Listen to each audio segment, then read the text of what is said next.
ফুরকানটা কইলো তুই খারো আমি আইতাছি এলাও দু আয় না এ বন্ধু তুই এলাও খারে রইছ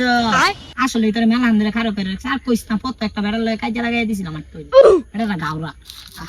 আরে গার্লফ্রেন্ডের লগে দেখা করে ওকে ওই যে বন্ধু আমার গার্লফ্রেন্ড বই রইছে দেখছস বিরাট সুন্দর দু ও আসলে ঠিক আছে হ্যাঁ তুমি এলাও ইনো বই রইছ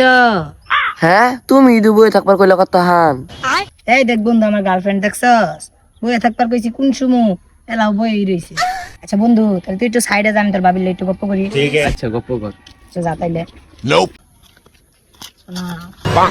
ফুরকান তোমার আমি একটা কথা জিগাই আচ্ছা জিগাও তোমার এর আগে কয়টা গার্লফ্রেন্ড আছিল এর আগে তো আমার গার্লফ্রেন্ডের অভাব আছে না এমনি আসেন 10-20টা আর ইনস্টাগ্রাম ফেসবুক খুলে মিলাইলে তো এরকম 50-60টার বেশি হইব আরো 10টার লগে তো ভালো সম্পর্ক হয়ে গেছেন পড়াই বিয়ার অবস্থা গেছিলাম আচ্ছা ছেলে মানুষ দুই একটা গার্লফ্রেন্ড থাকতো আচ্ছা শোনা তাহলে তোমার কয়টা বয়ফ্রেন্ড আছে এটা তো তুমি কইলা না আমার কয়টা গার্লফ্রেন্ড আছে আমি তো এটা ঠিক হয়ে দিলাম আমার তো কোনো বয়ফ্রেন্ড আছিল না কিন্তু একটা স্যার আমার ছবির মধ্যে খালি লাভ রেট করতো হ্যাঁ চরিত্রহীন নির্লজ্জ বেহাইয়া তোর লগে এতদিন আমি প্রেম করছি আরেকদিন যদি তুই আমার কল দেস দেখিস তোর নাহান সেরির লগে তো আমি প্রেম করতাম না চরিত্রহীন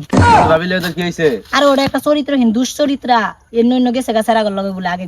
ওর বলে 20-30টা বয়ফ্রেন্ড আছে আগে আয় ওই বন্ধু তুই খারো আমি ভাবিলে একটু গপ্প করে আই দুরু ওর কথা তুমি কিছু মনে করো না থাকলা আমি আজকে তুমি আমি বন্ধু